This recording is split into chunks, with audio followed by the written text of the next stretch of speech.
भारत के सबसे व्यस्त शहरों में से एक के भीड़-भाड़ वाले वार्डों में हर साल हजारों शिशु जन्म लेते हैं। कई समय से पहले बहुत छोटे और बेहद नाजुक।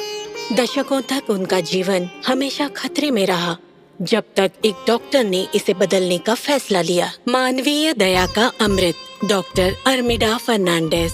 पद्मश्री 2026। 1943 में कर्नाटक के ऐतिहासिक शहर धारवाड़ में एक चंचल और दयालु कन्या का जन्म एक मशहूर कवि और एक गृहिणी के घर हुआ। बचपन में मेरी माँ हमेशा कहती थी, गरीबों की मदद करो और भगवान तुम्हें 100 गुना लौटाएंगे। मेडिकल स्कूल में डॉक्टर अर्मिडा फर्नांडिस अपनी क्लास में अव्वल आई और आगे की पढ़ाई के लिए धारवाड़ से मुंबई आई। वहाँ वह बच्चों की डॉक्टर बनी।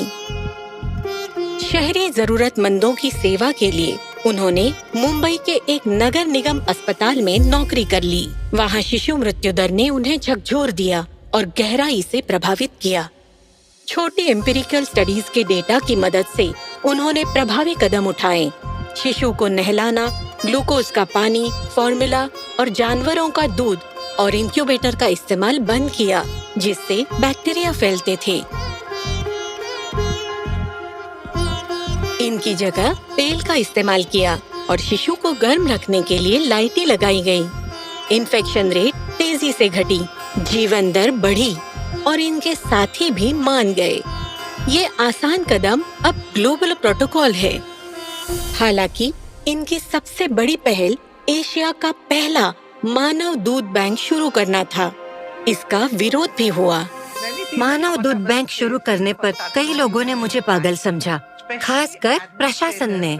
जब मुझे स्टाफ की जरूरत पड़ी, मुझे एक एडमिनिस्ट्रेटर को समझाना पड़ा कि भगवान कृष्ण को उनकी माँ ने नहीं बल्कि यशोदा ने दूध पिलाया था। मानव दूध की थोड़ी सी मात्रा भी इन बच्चों के जीवन को बचाने में मददगार साबित हुई। अगले 5 दशकों में अर्मिडा ने 2000 से ज्यादा मेडिकल प्रोफेशनल्स को ट्रेनिंग दी और 3 राज्यों में स्तनपान का अभियान चलाया। अस्पताल के काम के साथ साथ अर्मिडा ने स्नेहा नाम के एनजीओ की स्थापना की, ताकि धारावी में जरूरतमंदों तक इलाज पहुंच सके। शिशु मृत्यु दर को और कम करने के लिए हमने माताओं के व्यवहार को बदलने पर ध्यान दिया, ताकि वे समय पर अस्पताल आएं और अपने बच्चों की जान बचा सकें। सच्चाई का सामना किए बिना आप हल नहीं पा सकते। चुनौतियाँ अलग सोच चाहती हैं।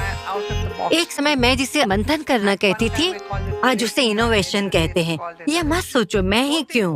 दुख से बदलाव आता है। हमें सोचना होगा कि उन तक कैसे पहुंचा जाए जो हमारे पास नहीं पहुंच सकते। डॉक्टर अर्मिडा फर्नांडिस, पद्मश्री 2026। कोटि कोटि नमस्कार।